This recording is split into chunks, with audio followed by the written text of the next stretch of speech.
Do you see this giant of steel and titanium right behind me? This is the new Santiago Bernabéu. It cost Real Madrid more than 1.7 billion euros for its most recent renovation. It is the most technologically advanced, luxurious, and impressive stadium on Earth. A true temple with room for more than 85,000 people, featuring a massive retractable roof and a playing field that disappears beneath the ground at the push of a button.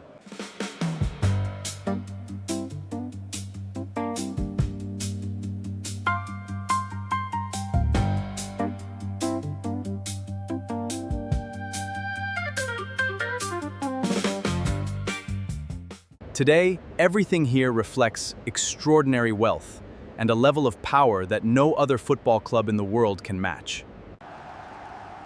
They are the undisputed kings of Europe. But the story I came here to uncover, the true origin of this money-making machine, isn't hidden in these gleaming metal walls or the luxury suites visited by billionaires. The origins of the world's biggest football club lie buried beneath rubble, gunpowder, and a nation left. I traveled to Spain to find Real Madrid's lost stadium, at the darkest moment when the club came dangerously close to disappearing forever. To understand how they went from having nothing to reaching over €1 billion, I had to travel far back in time.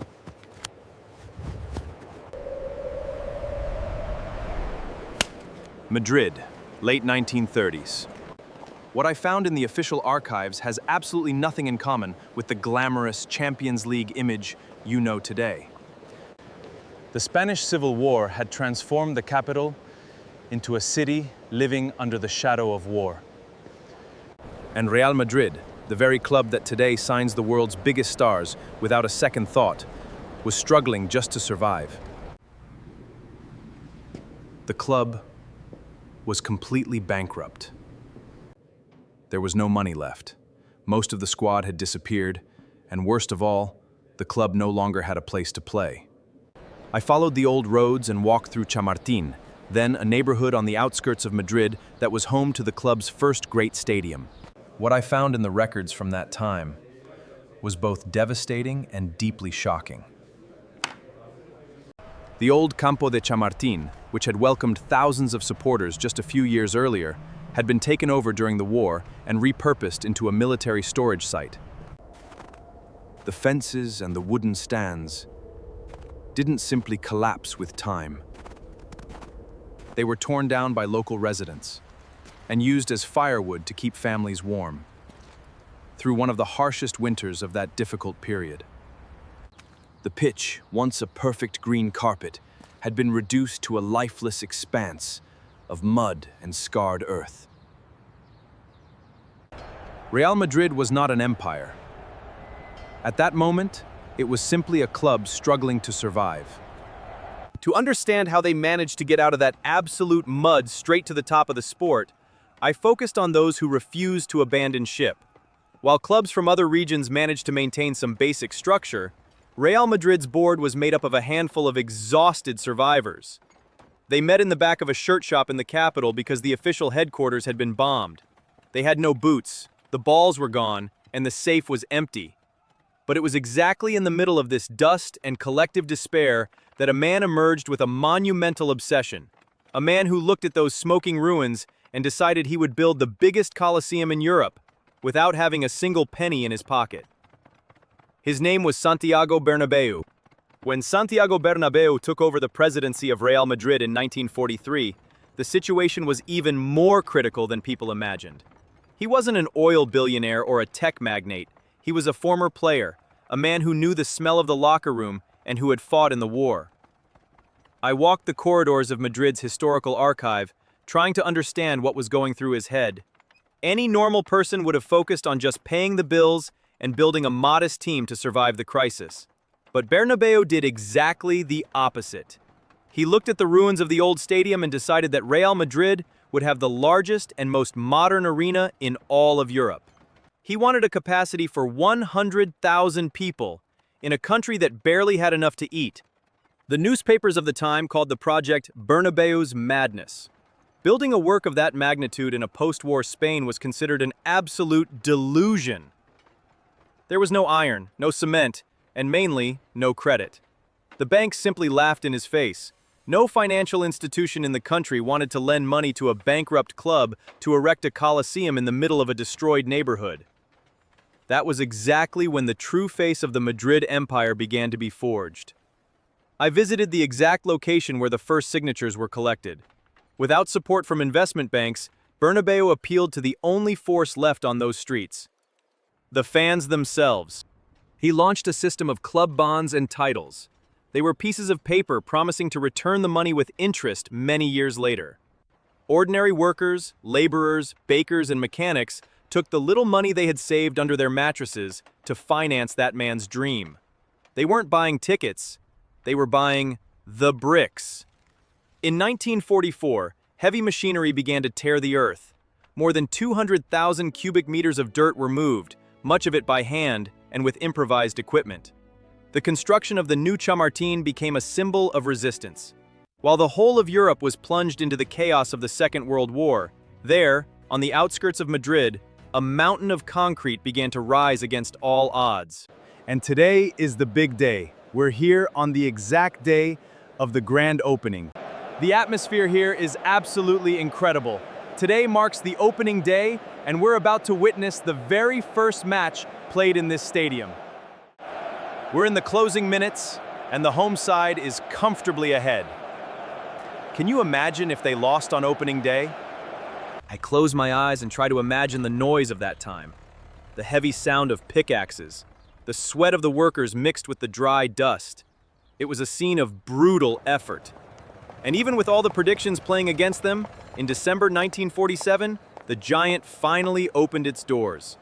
The stadium was a colossus, a masterpiece of engineering that left the continent open-mouthed. Bernabeu had done it. He raised the biggest house in Europe from the dust. But there was a gigantic problem, a dark detail that history often ignores. The stadium was standing, but the debt incurred to build it was monumental. The club was financially suffocating. To make the dramatic situation worse, they had a gigantic arena, but the team on the pitch was mediocre. They hadn't won the national championship in almost 2 decades and watched their biggest rivals dominate the country.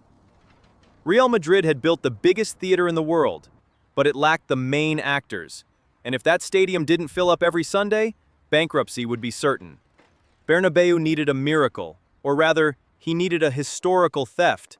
And his final card wouldn't be played with cement, but in the transfer market, with an audacity that would change football forever. The answer to Real Madrid's survival was not in the banks of the Spanish capital, but across the ocean, in Colombia, and involved the most coveted player of that time. His name was Alfredo Di Stefano. When I dived into the aged newspaper clippings from 1953, I realized that what happened there was a true Cold War behind the scenes. Barcelona, the great rival, had already practically closed the signing of the Argentine star. The player even traveled to Spain and wore the rival's shirt in friendly matches. But Santiago Bernabéu knew an absolute truth. If Barcelona kept Di Stefano, Real Madrid would be ruined forever. The giant stadium would be empty, and the monstrous debts would swallow the club. It was then that Bernabéu used all his political influence, his aggressiveness, and his astuteness as a relentless negotiator. He traveled, intervened directly in international negotiations, and created a legal mess so complex that the Spanish Federation made a bizarre and unprecedented decision.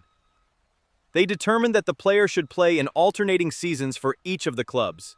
Barcelona, feeling offended and pressured by all the confusion, ended up giving up on the agreement. And that is exactly how Real Madrid stole the crown even before it was forged. At the exact moment Di Stefano stepped onto the pitch of that newly built Coliseum, the history of the sport changed its route definitivamente. I walked through the stands where those first fans sat. Bernabeu's seemingly kamikaze bet finally began to make sense. With the best player in the world on the pitch, the 100,000 people began to pack the stadium relentlessly, every Sunday. Ticket money began to pour like an avalanche into the club's accounts. That team, which a few years earlier had to use old wood from fences as firewood, now had the biggest box office on the planet. The colossal construction debt began to be paid off not with miraculous loans, but with pure spectacle. And with the coffers filling up again, they brought other legends to the squad, forming an absolutely unbeatable team. But dominating only Spain was not enough for that board's ambition. Walking through the modern trophy room, it's impossible not to notice the intimidating shine of the first 5 European Cups. Real Madrid not only participated in the creation of the continent's biggest tournament, they simply monopolized it brutally. From 1956 to 1960, they won the first 5 editions consecutively.